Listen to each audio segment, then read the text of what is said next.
বিশেষভাবে স্মরণ করছি 24 জুলাইয়ে যারা গগনভেদী আওয়াজ তুলে ফ্যাসিবাদের তক্তের তাউসকে কাঁপিয়ে দিয়েছিল, তছনছ করে দিয়েছিল, ফ্যাসিবাদকে বাংলাদেশ থেকে তাড়িয়ে দিয়েছিল। আমি তাদের প্রতি বিশেষভাবে শ্রদ্ধা নিবেদন করছি। যারা জীবন দিয়েছেন আল্লাহ তাদেরকে শহীদ হিসাবে কবুল করুন। যারা আহত হয়েছেন আল্লাহ পাক তাদেরকে সুস্থতার নিয়ামত দান করুন। যারা দফায় দফায় কারাবরণ করেছেন, বিভিন্নভাবে নির্যাতিত হয়েছেন, রব্বুল ইজ্জত তাদেরকে দুনিয়া এবং আখিরাতে সম্মানে ভূষিত করুন। প্রিয় দেশবাসী, একটু আগে আমার হাতে একটা প্রতীক তুলে দেওয়া হয়েছে। এই প্রতীক বড় ভারী। এই প্রতীক হচ্ছে ইনসাফের প্রতীক।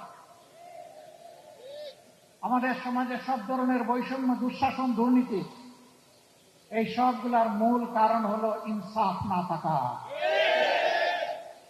ইনসাফ যদি থাকতো তাহলে সমাজে দুর্নীতিবাজরা, লুটেরারা, ডাকাতরা ব্যাংক ডাকাতি করে জনগণের সম্পদ লুটপাট করে এই দেশ থেকে নিরাপদে পালানোর সুযোগ পেত না।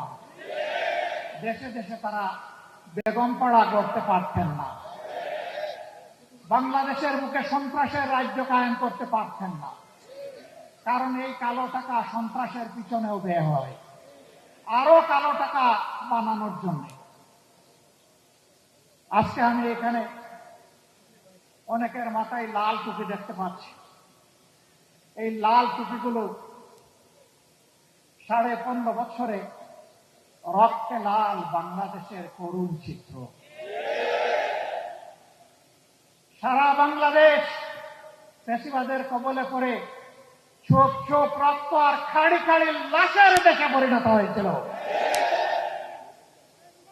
বহু মা তার সন্তান হারিয়েছেন, বহু বোন তার স্বামী হারিয়ে বিধবা হয়েছেন, বহু 25 শিশু তাদের বাপ হারিয়ে এতিম হয়েছে।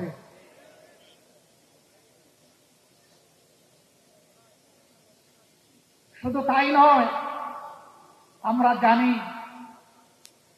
ইতিহাসের কলঙ্ক রচনা করে বাংলাদেশের জায়গায় জায়গায় আয়নাগর গড়ে তোলা হয়েছিল। আয়নাগরে থাকা মুসলিমরা এখানে আছেন, আপনাদের সামনে তারাও বক্তব্য রেখেছেন। সেনাবাহিনীর কর্মকর্তা হয়েও তিনি এই থাবা থেকে রক্ষা পাননি।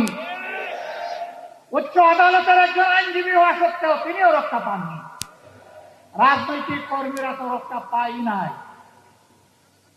বহু মা এখনো তার হারানো সন্তানকে আর ফিরে পায়নি।